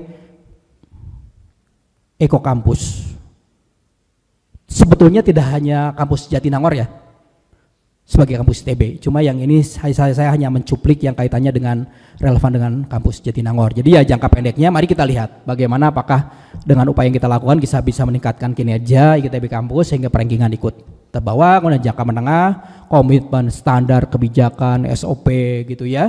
Kemudian bagaimana isu-isu internasional mulai dibawa masuk ke dalam. Kemudian bagaimana komunikasi dengan internal eksternal lebih diintensifkan. Dan at the end nanti di jangka panjang diharapkan sudah masuk ICT di dalam yang namanya brandingnya adalah Smart Eco Campus. Smart Eco Campus sudah dibicarakan, sudah banyak dilakukan, tapi belum skala yang masif, masih sporadis gitu ya, masih ada beberapa pihak. Misalnya yang paling gampang tempat sampah gitu ya, tempat sampah itu sudah ada yang pakai sensor. Jadi ketika Anda mendekati dia akan membuka, Anda buang dia akan menutup nanti setelah Anda pada jarak tertentu misalnya, sehingga tidak ada sentuhan dan sebagainya. Ya secara otomatis mengurangi pemakaian air karena Anda tidak perlu cuci tangan lebih intensif akibat pegang tutup tempat sampah dan sebagainya. Ya jadi kaitannya seperti itu. Ya baik, itu strateginya. Nah bagaimana kalau strategi ini diterapkan ini kurang lebih. Ya jadi ini target-targetnya. Jadi ketika existing ini tadi seperti saya katakan ya average ya, jadi sekitar 5 gitu ya, jadi tidak terlalu tinggi. Nah dengan short term, dengan beberapa aktivitas yang nanti saya tunjukkan contohnya, tentunya saya tidak mungkin menunjukkan semua satu persatu ya, nggak mungkin begitu karena sangat banyak begitu. Ini berangsur-angsur itu akan bergeser ke arah nilai yang sempurna begitu ya, sehingga di long term nanti tentunya diharapkan sudah hampir perfect begitu, hampir memenuhi kriteria yang sudah ditetapkan dalam UI Green Metric. Target setting dan infrastructure ya memang perlu waktu kalau yang main infrastructure ya, karena di sini sistem pendanaannya akan sangat masif, sangat besar pengaruhnya ya. Jadi ya kita bertahap, tapi at the end seperti ini harapannya. Dengan menerapkan strategi tersebut maka diharapkan dalam 10 tahun tadi targetnya ya itu ya ITB sebetulnya sudah terkategori sebagai Green Campus. Nanti ada cerita lain lagi, Green Campus. Nanti ada yang namanya Green Building. Itu ada lagi kriterianya berbeda lagi. Jadi setiap bangunan pun nanti dinilai dengan yang namanya Green Building. Itu ada di Indonesia, sudah ada peraturannya. Gitu ya. Baik. Ini contoh saja ya. Ini sekali lagi saya ambil contoh yang paling gampang, air bersih contohnya. Jadi Anda lihat kondisi existing begitu, kenapa nilainya cukup bagus ya, karena konservasi air sekitar 50% sudah kita lakukan. Kita menangkap sumber-sumber air yang ada untuk digunakan. Kita menampung, dan jangan salah ya, kita memberikan kontribusi yang berarti terhadap masyarakat. Jadi di situ nomor 2 tadi itu, situ 2 yang di bawah, itu ada pintu air. Sehingga ketika masyarakat saat ini nih, kemarau nih, kurangan air, mereka minta pintunya dibuka. Kita buka supaya mereka dapat suplai air yang cukup. Tapi ketika musim hujan seringkali mereka minta ditutup karena ketika terbuka banjir ke area mereka. Ya, kita bantu masyarakat semaksimal mungkin. Begitu. Karena dengan sistem begitu kita pun membantu masyarakat, dan itu menjadi catatan penting, catatan baik bagaimana ITB bisa berkontribusi secara eksternal dalam kaitannya dengan Green Campus atau Eco Campus begitu. Ya, kemudian misalnya peralatan penggunaan hemat air masih sangat kecil, tapi lambat laun dengan jangka 1 tahun, 2 tahun, 5 tahun, 10 tahun gitu bisa meningkatkan. Termasuk rencana pemanfaatan air limbah itu menjadi potable water atau drinking water. Gitu ya. Jadi bagaimana diolah sedemikian rupa sehingga air-air yang ada bisa dimanfaatkan kembali sebagai potable water. Ya nggak bisa 100% ya. Nggak bisa, nggak mungkin lah kita reclaim water, kita mereclaim air limbah menjadi kembali air bersih 100%, mustahil ya, tapi minimal kita berupaya ke arah sana. Oke ya, itu terkait air. Nah ini juga terkait air bisa Anda lihat ya. Jadi misalnya ini kondisi existing, kenapa nilainya nggak 10 tapi cuma 5 ini, konsumsi air per orang tidak tercatat dengan baik, data penggunaan perawatan air juga tidak tercatat dengan baik, walaupun ada buktinya tapi tidak tercatat dengan baik, begitu ya, dan seterusnya. Jadi ada beberapa yang memang perlu kita tingkatkan, gitu ya, improvement. Apa yang kita lakukan, seringkali kita lupa, tidak mencatat, tidak mendokumentasi. Apa yang kita lakukan, sering tidak ada buat yang namanya standard operating procedure, karena harus SOP itu, sehingga menjadi kebiasaan. Jadi ketika ada masalah kita tahu di mana sebabnya. Nah saat ini enggak, ketika ada masalah kata bapak itu mah gini dulu, makanya saya gini juga operasinya gitu. Itu kan udah lain ya, sudah tidak lagi sesuai dengan standar. Nah itu yang perlu kita tingkatkan lebih lanjut ya, dokumentasi dan sebagainya. Baik, berikutnya ini yang contoh yang nilainya relatif rendah ya, energi listrik dan energi terbarukan gitu. Jadi tidak dipungkiri karena bangunan kita ini gedung-gedung lama, maka peralatannya itu masih peralatan bukan non hemat energi. Kita masih menggunakan lampu-lampu LED. Apa namanya kalau yang lampu neon itu? Tel ya, masih tel. Gitu ya. Kita belum menggunakan LED sebagian besar gitu. Nah, walaupun secara berangsur-angsur kita sudah ganti berangsur-angsur, tapi masih sangat rendah. Atau lampu yang pakai sensor nyala ketika ada orang lewat, tapi itu jadi kritikan saat ini gitu ya. Jadi apa katanya, stranger thing gitu ya, ketika lewat nyala gitu ya, ketika balik ke belakang mati gitu, wah ini ada apa gitu ya, padahal lampunya memang begitu gitu ya, gitu ketika lewat baru nyala. Nah ini juga jadi isu sosial tersendiri gitu ya, gitu. Jadi tapi kita coba di beberapa gedung sudah kita coba yang begitu artinya yang mudah untuk kita kontrol dan kendalikan. Termasuk penggunaan listrik di sini masih sangat tinggi. Jadi yang sedang kami lakukan adalah nanti dengan menambah solar cell di beberapa gedung ya. Karena tadi ITB Jatinangor ini sangat panas dan sangat memang jawabannya, way out-nya ini relatif kontradiktif dengan Eco Green, Eco Campus. Solusi terbaik apa kalau ruangan panas? AC. AC dari mana sumber energinya? Listrik. Listriknya kalau memang bisa bersumber dari solar cell, fine. Ini masih bersumber dari pembangkitan listrik. Jadi rada kontradiktif untuk saat ini ya. Tapi yang sedang kita upayakan adalah bagaimana kita memanfaatkan solar cell untuk menggantikan listrik PLN ini. Ini yang akan kita tindak lanjuti begitu. Baik, nah terakhir beberapa lembar lagi saja dari saya terkait bagaimana ITB mengantisipasi. Maka ITB mengembangkan yang namanya Master Plan ITB Kampus Jatinangor. Ini kami bekerja sama dengan Direktorat Pengembangan Dirbank ITB ya, kantor WRK, Pak Profesor Abduh. Kita merancang ini dengan Pak Icak tentunya. Ini Jadi konsep dari master plan ITB, ITB Kampus Jatinangor dalam hal ini gitu ya, adalah mencoba menerapkan dengan pendekatan 5 aspek ini. Tidak bisa menjawab semua masalah terkait green or eco campus begitu ya, tapi minimal ini yang kita coba akomodir dalam penerapan Green Campus ITB Jatinangor dalam master plan yang sudah disusun. Jadi dari sejak efisiensi energi, jaringan transportasi karena terkait pencemaran udara, pengelolaan limbah sudah pasti, penggunaan air tadi sudah, dan tata letak kawasan. Karena konsekuensi logis dari meningkatnya komunitas, maka infrastruktur pun harus bertambah. Tapi bagaimana kita mengatur itu agar bukaan lahan tetap menjadi terjaga gitu ya, sehingga konsep tadi water conservation masih bisa kita jaga. Nah ini kurang lebih dasar perancangan dari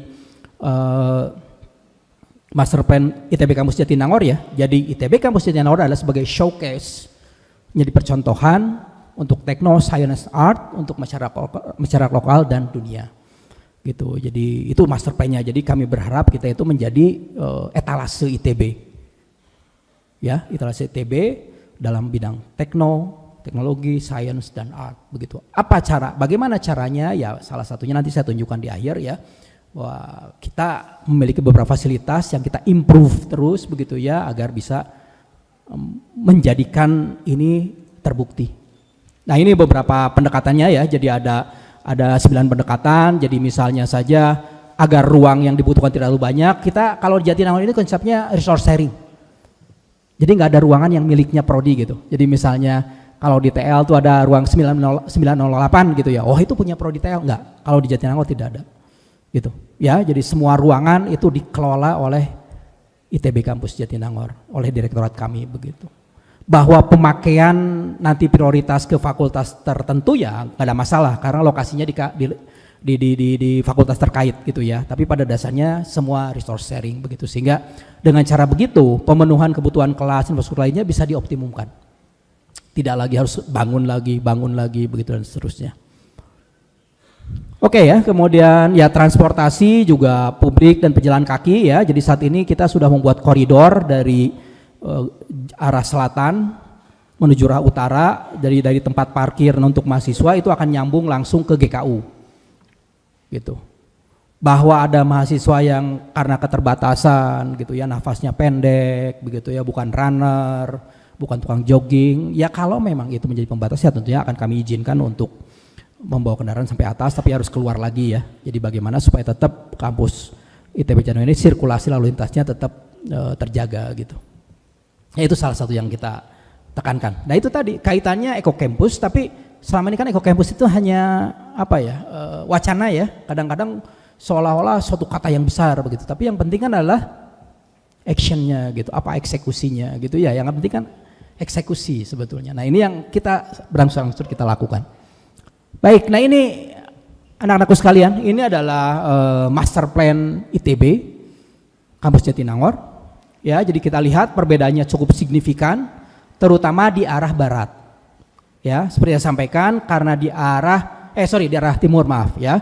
Di arah barat dan di arah utara itu memang tadi salah satunya adalah targetnya adalah tetap menjadi sebagai living lab.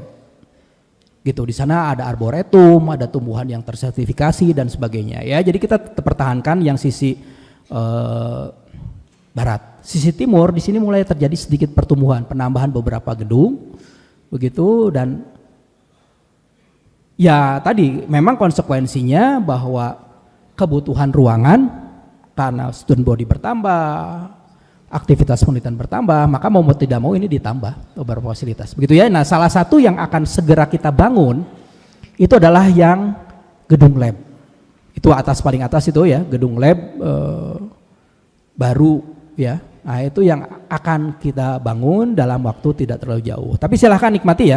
Jadi sebelah kiri itu adalah kampusnya Icopin University. Nah, sekarang Icopin sudah mengklaim sebagai Icopin University. Gitu. Saya nggak tahu apakah nanti akan ada fakultas kedokteran atau tidak ya. Sebelahnya itu adalah Unpad.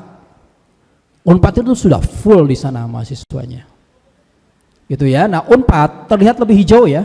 Terlihat lebih hijau karena mereka lahannya 150 hektar Ya, ITB hanya 47 hektar begitu. Tapi silahkan Anda masuk lah. Saya bukan ingin membandingkan ya. Silahkan Anda coba keliling begitu bagaimana terkait penerapan ekokampusnya ya. Saya tidak ingin membandingkan. Silahkan Anda sendiri yang membandingkan ya begitu. Tapi pada dasarnya ya itu sebelah kanan itu Unpad ya, sebelah kiri Ikopen University. Sebelah kiri laginya ada satu perguruan tinggi lain yaitu IPDN. Itu ada di sebelah lebih kiri dari Ikopen University ya. Jadi sebetulnya kalau lingkungan kampusnya sudah luar biasa. Ya, jadi Jatinangor adalah kawasan belajar begitu. Itu yang sudah diklaim oleh Pemkab Sumedang. Nah, ini yang akan kita bangun dalam waktu dekat. Jadi insya Allah kalau tidak ada aral melintang begitu ya, tidak aral melintang September or Oktober lah maybe ya. Sekarang masih tahap detail engineering design kita. Ini integrated lab ini terbangun. Nah, dengan terbangunnya integrated lab ini salah satu tujuan yang harus dicapai dalam green campus or eco campus adalah education and research. Gitu ya. Nah, di integrated lab ini maka akan difasilitasi aktivitas itu. Dan konsepnya yang paling bawah barangkali yang menarik ya. Flexibility. Jadi tidak ada ruang kaku. Tidak ada pembatas-pembatas yang kaku. Jadi at any time ruang tersebut bisa digunakan untuk berbagai aktivitas. Ya, jadi yang sudah terdata saat ini misalnya di sana akan ada studio yang bisa digunakan oleh teman-teman FSRD, tapi saat yang sama oleh yang mereka mengambil PRD bisa dilakukan di sana. Ada teaching factory gitu ya, bagaimana seolah-olah di sana ada factory, ada pabrik begitu yang bisa digunakan oleh beberapa fakultas sekolah dan seterusnya. Ya, ini yang akan kita capai begitu, dan inilah yang kita targetkan tadi sudah saya singgung sedikit menjadi green building, bangunan hijau yang standarnya sudah ditetapkan oleh peraturan Menteri PUPR nomor 21 tahun 2021. Saya hafal karena gampang 21 ya. Gitu, peraturan Menteri PUPR nomor 21 tahun 2021 itu terkait kriteria bangunan hijau, green building. Nah, ini kita coba lab terpadu ini mengikuti itu, kaidah-kaidah itu, dan kalau tidak aral melintang maka seharusnya ya sekitar awal kuliah semester 1 2024-2025 harusnya sudah siap gedung ini. Seharusnya. Tetapi kan sekali lagi mari kita lihat, karena kalau kita sebagai engineer kan pasti ada yang namanya force major ya, sering masuk ke pertimbangan force major, ada faktor-faktor yang tidak diduga, bisa saja terjadi kemunduran, tapi tetap untuk saat ini kami tetap berharap dalam perancangan kita ini bisa sedia di tahun 2024 pertengahan, sehingga ini akan semakin menunjang penerapan ITB Kampus Jatinangor sebagai eco campus. Baik Pak, Bapak sekalian, lebih 5 menit Pak ya, maaf ya Pak ya. Terima kasih atas perhatiannya, barangkali silakan kalau ada pertanyaan saya akan jawab semampunya. Assalamualaikum warahmatullahi wabarakatuh.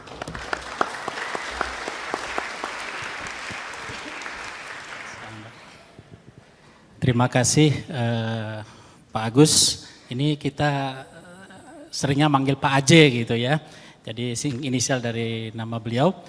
Kita punya waktu lebih kurang 15 menit, tapi sebelum itu saya ingin sedikit menyampaikan beberapa hal dari materi beliau, bahwa memang target dari ITB masa depan adalah ITB yang eco kampus dan sustainability-nya bagus. Dan ada 6 indikator yang saya catat tadi dari materi beliau, adalah pertama infrastruktur ya harus bagus, kemudian energi harus efisien, kemudian penggunaan air juga baik, waste atau limbah itu juga dikelola dengan baik, kemudian transportasi, dan terakhir yang tadi disampaikan oleh beliau adalah tentang education dan research sebagai eco campus tadi, itu harus kita capai. Tapi sebelum saya masuk ke sesi pertanyaan, silakan bagi peserta yang ada di Zoom untuk menyampaikan pertanyaannya melalui chat Zoom dan juga yang di YouTube. Dan untuk yang ada di luring, silakan nanti jika ada yang ingin menyampaikan pertanyaan, raise hand, dan juga nanti silakan untuk mendekati mikrofon yang tersedia. Silakan, saya persilakan. Yang pertama, sebutkan nama dan asal dari prodinya. Pertanyaannya singkat saja ya Dek ya. Oke, silakan. Oke, Assalamualaikum warahmatullahi wabarakatuh. Yang terhormat Profesor Aje dan teman-teman sekalian. Saya di sini ada 2 pertanyaan. Yang pertama terkait kapasitas Bapak sebagai... Namanya siapa Dek? Oh ya, saya Fauzan Alfi dari Program Studi Teknik Kimia Angkatan 2021. Yang pertama terkait kapasitas Bapak sebagai Direktur Kampus Jatinangor, dan yang kedua terkait kapasitas Bapak sebagai ahli lingkungan.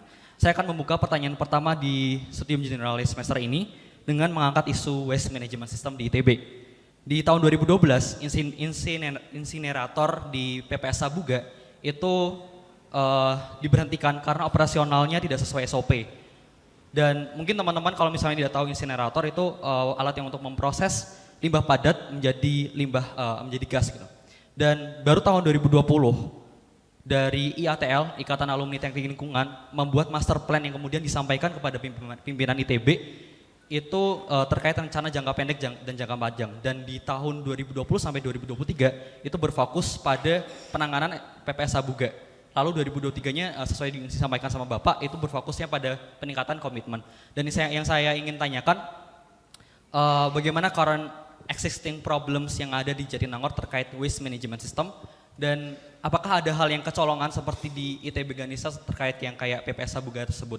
Dan mungkin ekspektasi saya Bapak bisa menjelaskan yang pertama tadi tentang existing problems, terus ideal condition di beberapa tahun ke depan mungkin 2030 sesuai SDG, dan kayak sebagai datanya mungkin berapa penurunan sampahnya atau recycling rate-nya berapa. Untuk yang pertanyaan mengenai kapasitas Bapak sebagai ahli lingkungan itu terkait dengan bagaimana peluang konservasi energi di kampus Jatinangor dan pemanfaatan energi terbarukan, karena sampai data tahun 2022 pemanfaatan energi terbarukan baru sekitar 2,5% di ITB. Dan mengingat bahwa kita memiliki energi source yang besar dari situ 1 dan situ 2. Sekian, terima kasih. Selamat siang. Terima kasih Fauzan. Jadi ada 2 pertanyaan besar ya. Yang pertama tentang waste management di kampus Jatinangor, dan yang kedua tadi terkait energi ya. Silakan Pak Agus.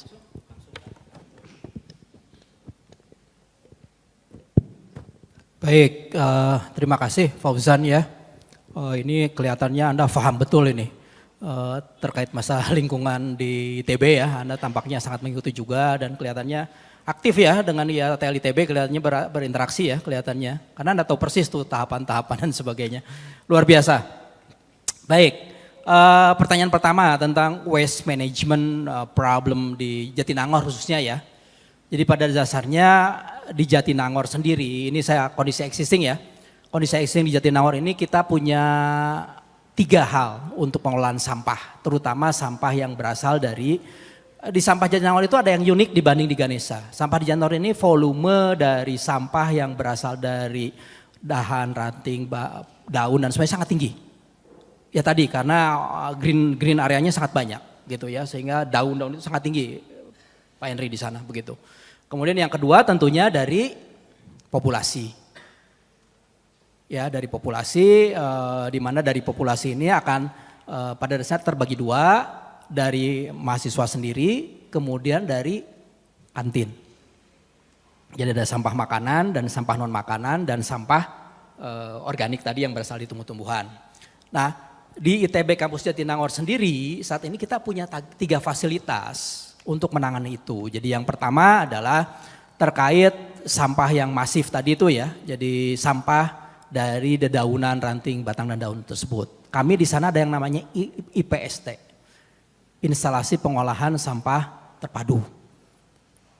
Itu ya. Nah, salah satu unit yang bekerja di IPST itu adalah unit composting. Jadi kami di sana ada proses composting secara manual untuk mengolah sampah-sampah yang berasal dari dedaunan tersebut. Nah saat ini tentunya kami pun tidak diam begitu saja Pak Henry ya, Fauzan ya, jadi proses composting ini pun terus dikembangkan. Bahkan saat ini sedang ada kerjasama juga dengan timnya teknik kimia yang namanya Mas Saro, barangkali pernah dengar ya, pendekatan Mas Saro begitu. Nah ini dengan Pak Zainal Abidin juga sedang coba dikembangkan, dimana kalau teknik composting konvensional itu biasanya 3 minggu waktunya paling cepat gitu ya, tapi dengan Mas Saro itu diklaim bisa 1 minggu. walaupun sekali lagi ini masih dalam tahap penelitian, research tentunya ya, dan memang itu tempatnya di kampus ITB Jatinangor. Kita punya fasilitas tersebut harus dimanfaatkan untuk R&D, untuk riset dan development begitu. Yang kedua, kami punya fasilitas insinerator sesungguhnya. Ya, di mana insineratornya ini spesifikasinya adalah untuk limbah medis. Gitu. Karena spesifikasinya untuk limbah medis, tentunya energi yang dibutuhkannya tinggi karena temperatur bakarnya harus tinggi untuk mencegah terjadinya efek lain dari proses combustion yang terjadi di insinerator tersebut begitu. Nah, hanya saja yang perlu saya sampaikan begitu ya, insinerator yang ada di kampus Jatinangor saat ini adalah sifatnya masih izin uji coba.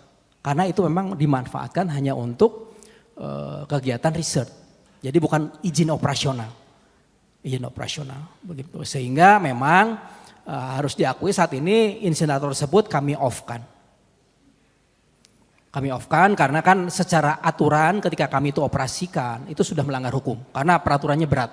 Ada aturannya di Kemenelh ya terkait insinerator itu harus seperti apa gitu. Nah kita tidak operasikan untuk sementara waktu. Tetapi sebagai informasi saat pandemi COVID itu kan karena sifatnya force majeure, sifatnya emergency ketika itu, maka insinerator tersebut diaktifkan. Bahkan kami menerima sampah medis dari kampus Ganesha, masker dan sebagainya itu dikirim ke sana dan kita lakukan pengolahan di sana begitu. Ya. Nah yang ketiga itu adalah kita punya juga yang namanya digester. Di mana digester ini pada dasarnya adalah untuk mengolah sampah makanan targetnya. Dari kantin. Selama 3 tahun terakhir kalau tidak salah ya, digester ini off. Karena tidak ada feedingnya. Tidak ada sumbernya, tidak ada sampah makanannya. Karena kan kita online kuliah. Jadi feeding dari kantin tidak ada, gitu. Sehingga saat ini memang inaktif digesternya. Mudah-mudahan bisa segera diaktifkan lagi begitu. Jadi itu kurang lebih 3 pendekatan Pak Mas Fauzan ya. Tapi sekali lagi itu jauh dari 100%. Dari timbulan sampah yang terbentuk, yang masuk ke pengolahan itu paling hanya 20%. Ke IPST, insinerator dan digester itu begitu ya. 80%-nya kemana ya, tetap kita masih membayar tipping fee ya. Jadi kita masih kirim ke TPA yang terdekat begitu. Jadi itu yang jadi PR tentunya. Itu yang harus kita lakukan. Bagaimana kita bersama teman-teman bisa konservasi atau memfasilitasi pemanfaatan limbah tersebut ya. Dan teman-teman Prodi Real sebetulnya sudah melakukan kampanye. Prodi Real, teman-teman Prodi Real sudah kampanye tuh tentang terbaik bagaimana kita berperilaku terhadap sampah, bagaimana kita bisa memanfaatkan sampah dan seterusnya. Itu yang pertanyaan pertama. Waste management yang lainnya mungkin kaitannya selain sampah ya kalau ambil contoh wastewater, air limbah. Ya, air limbah saat ini di kampus Jatinangor sifatnya solusinya masih gedung ke gedung. Jadi masih komunal. Tidak terpusat. Jadi beberapa gedung punya IPAL-IPAL. Nah kita tangani lewat situ dulu baru IPAL, jadi belum terintegrasi begitu. Walaupun di sisi lain dengan sistem itu lebih mudah penanganannya kalau ada masalah. Gitu ya, itu terkait waste management. Jadi problemnya kalau Anda bertanya problemnya, masih sangat banyak. PR masih sangat banyak gitu ya. Kalau kita ingin menuju ekokampus ya banyak yang harus kita perbaiki. Nah terakhir terkait konservasi energi yang terbarukan ya. Jadi saya ahli lingkungan tapi bukan ahli lingkungan energi ya. Saya teknik lingkungannya remediasi lingkungan spesifik. Tapi yang saya bisa jawab itu adalah effort yang sudah kami lakukan saat ini. Salah satunya adalah kan kita research and design development ya. Gitu. Jadi dalam satu risetnya tadi biogas yang terbentuk dari digester tersebut kita manfaatkan sebagai sumber energi listrik. Minimal untuk area tempat di mana biodigester itu berada. Dan itu sudah on. Jadi sebelum pandemi ya, itu sudah jalan. Itu sudah jalan sebetulnya, sudah berjalan dengan baik. Tapi ketika semua off, tidak ada lagi supply dan sebagainya, biodigester ini terhenti aktivitasnya begitu. Ya. Hal lainnya itu kami juga menerima permohonan dari teman-teman FTMD, Pak Henry ya, terkait bagaimana memanfaatkan solar cell yang ada di permukaan air itu. Saya tidak tahu sistemnya seperti apa, Pak Yuli ya, Pak Yuli begitu mengusulkan itu, dan itu ya akan kami fasilitasi tentunya kalau memang diharuskan karena situ kami kan besar tuh, situ 2 situ satu cukup besar yang bisa dimanfaatkan untuk aktivitas itu.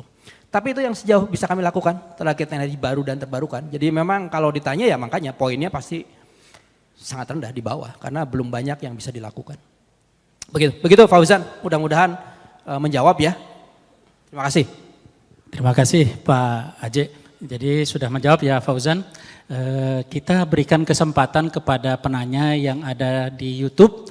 Silakan ditayangkan.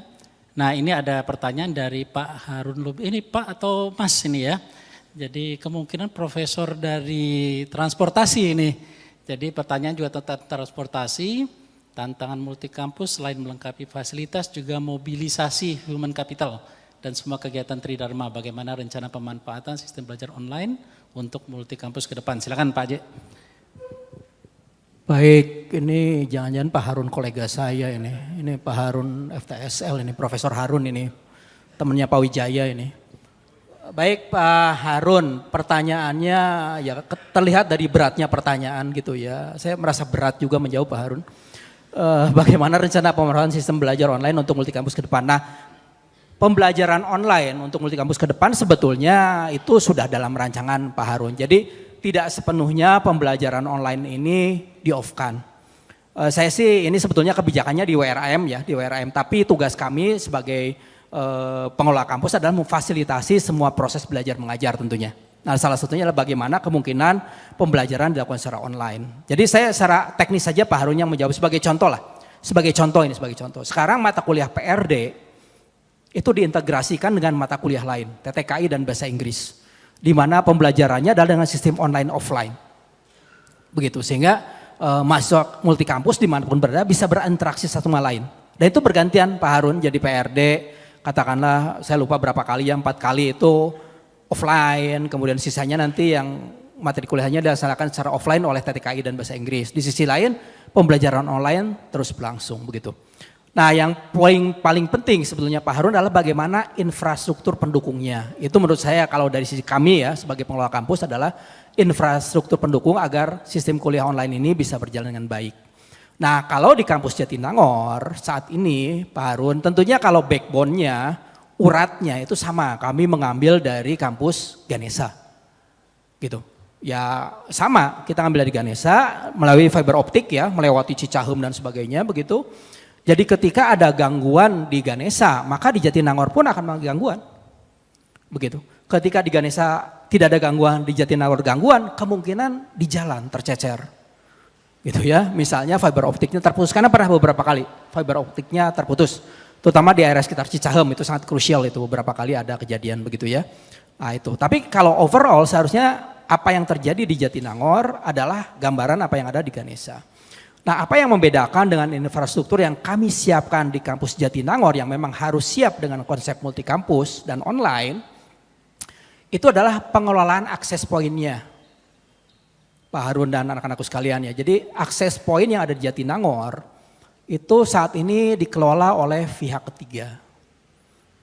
Jadi kami minta pihak ketiga, saya tidak sebut pengelolanya ya tapi pihak ketiga begitu untuk mengelola sistem jaringan, sistem akses poin di Jatinangor sehingga diharapkan stabilitasnya menjadi jauh lebih baik dibanding dengan dikelola sendiri. Karena kan kalau kelola sendiri dengan luas tadi harus mengakses Jatinangor, mengakses Cirebon, barangkali sumber daya yang ada sangat terbatas begitu.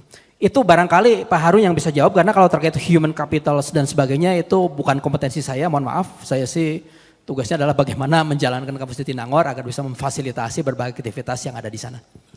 Gitu Pak Henry. Terima kasih Pak Aje. Mudah-mudahan bisa menjawab sebagian dari pertanyaan Pak Harun Lubis. Karena waktu kelihatannya kita, masih dibolehkan satu lagi Pak? Ya ini karena waktunya sudah hampir habis. Saya persilakan satu pertanyaan ya. Singkat saja Dek. Silakan maju ke depan.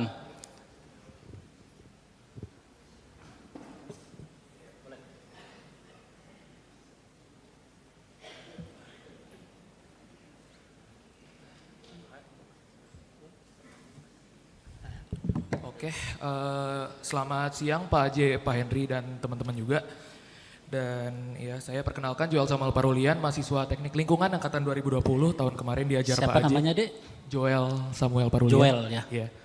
Tahun kemarin pernah ke gap ngerjain laporan juga di kelasnya Pak Aji. Habis itu, oke, punten Pak. Nah, saya izin bertanya kalau tadi dari Fauzan itu kan terkait waste management ya. Saya izin bertanya terkait greenhouse gas emission-nya, lebih tepatnya terkait transportasinya. Oke, seperti yang kita tahu, kampus ITB Jatinangor itu jauh lebih luas daripada kampus Ganesha, dan setelah rangkaian acara WSKM yang beberapa hari yang lalu, setahu saya, mohon dikoreksi bila salah, masuknya mobil dan motor untuk transportasi dalam kampus ITB Jatinangor udah mulai dibatasi. Jadi diarahin ke parkiran yang di depan kampus. Dan mengingat luas ITB Jatinangor yang menyebabkan kampus menjadi kurang walkable, saya ada 2 pertanyaan. 3 sebenarnya, maaf ya. Tapi sebenarnya satu topik semua Pak. Pertama, terkait infrastruktur bike sharing itu cukup menarik. Pertama, apakah rencana pengembangan infrastruktur bike sharing yang tadi kata Pak Aje belum terlalu berhasil, apakah akan dilanjutkan sebagai komplementer dari pembangunan koridor pejalan kaki maupun shuttle yang sedang berjalan? Kedua, apakah sudah terdapat studi terkait seberapa besar kontribusi kendaraan bermotor terhadap greenhouse gas emission di ITB Jatinangor? Dan terakhir, berapa besar target penurunan greenhouse gas emission yang direncanakan dari kebijakan pembatasan penggunaan mobil dan motor? Jadi istilahnya dari pembatasan mobil dan motor itu seberapa banyak rencananya kita menurunkan greenhouse gas emission-nya? Kurang lebih seperti itu aja. Makasih banyak Pak. Baik, saya langsung jawab Joel ya. Kuliah saya udah lulus belum? Udah Pak. Oh udah, alhamdulillah. Nggak ada hubungannya, saya cuma nanya aja. Baik, terkait greenhouse gases emission ya, jadi memang pada dasarnya kalau ditanya tadi hitungan detailnya Joel ya seperti apa, berapa persen, berapa jumlah emissionnya, itu belum dilakukan gitu. Jadi Anda angkatan 2020 berarti di 1 tahun lagi ya tahun depan TA, silahkan tugas akhirnya tentang itu di Jatinangor ya. Saya akan fasilitasi begitu. Karena terkait air bersih dan sebagainya pun jadi masalah, saya ajak mahasiswa TL untuk tugas akhir dan sekarang terjawab, kita tahu. Tadi pertanyaan berapa konsumsi 1 orang per hari di Jatinangor, sekarang kita udah tahu ada datanya. Berkat bantuan Anda semua, berperan serta dalam education, melakukan tugas akhir. Luar biasa bagi kami, itu data yang luar biasa gitu ya Joel. Jadi ya jawaban saya adalah belum ada untuk GHGS ya emissionnya. Jadi ya silahkan Anda daftar untuk tugas akhir ya, nanti saya fasilitasi begitu. Tapi poinnya adalah bagaimana secara teknikal kami melakukan itu ya. Jadi gini anak-anak sekalian ya, jadi Jatinangor luas. Tapi kapasitas parkirnya sangat terbatas. Karena tadi Anda lihat, ruang hijaunya itu sangat banyak yang ditumbuhi oleh vegetasi tinggi gitu ya. Jadi nggak sebanyak yang dibayangkan sebetulnya walaupun luas begitu. Sehingga apa yang kami lakukan saat ini untuk mengendalikan transportasi dalam kampus, ini akan dijawab nanti malam rapat kalau nggak salah dengan KM ya. Pak Henry ya. Ada pertanyaan soalnya. Jadi akan dijawab dengan pembuatan kantung-kantung parkir. Kita akan batasi kendaraan masuk ke dalam kampus. Sedang dibuat kantung-kantung parkir, sudah berjalan, sekarang masih tahap uji coba, tarif belum ditentukan tapi pasti tidak akan lebih mahal dari Ganesha ya. Kalau ada pertanyaan ke arah sana saya jawab langsung aja begitu ya. Kemudian bagaimana akses mahasiswa? Karena kan dengan parkir di depan, Jatinangor panas, jarak dari tempat parkir ke depan itu kurang lebih 600 meter. Ya, kalau saya sholat tuh pulang balik dari kantor saya ke mana ke masjid itu sekitar 1,2 kilo bolak balik. Saya cek langkahnya udah di atas 1000. Jadi luar biasa gitu ya sebetulnya. Jadi memang untuk beberapa orang barangkali tidak menyenangkan. Nah untuk itu tadi pertanyaannya koridor. Jadi koridornya saat ini dari gerbang utama sudah terhubung ke GKU 1. Dari sayap sebelah barat. Sayap sebelah timur yang saat ini dijadikan parkir kendaraan bermotor khususnya motor roda 2 itu sedang dalam perencanaan karena anggaran terbatas tentunya. Ya kan ITB pasti punya budget prioritas tertentu, tidak semua bisa dikabulkan dengan segera. Tapi itu adalah masuk dalam perencanaan gitu. Nah dengan adanya koridor-koridor itu diharapkan, sekali lagi diharapkan tadi Joel ya, jadi greenhouse gas emission minimal di dalam kampus ITB ini bisa kita tekan.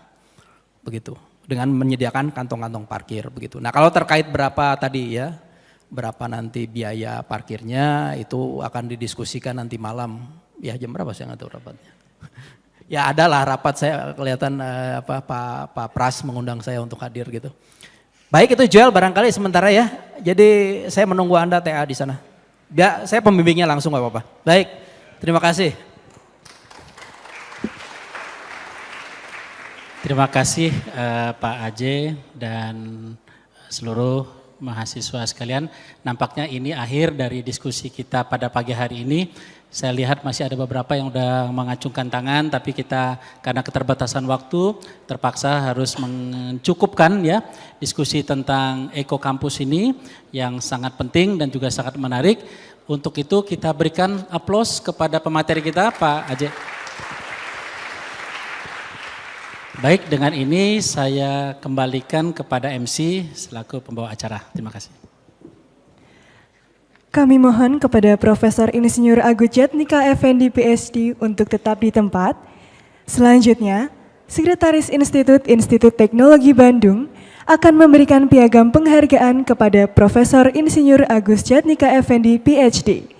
Kepada Profesor Wijaya Martokusumo, kami silakan.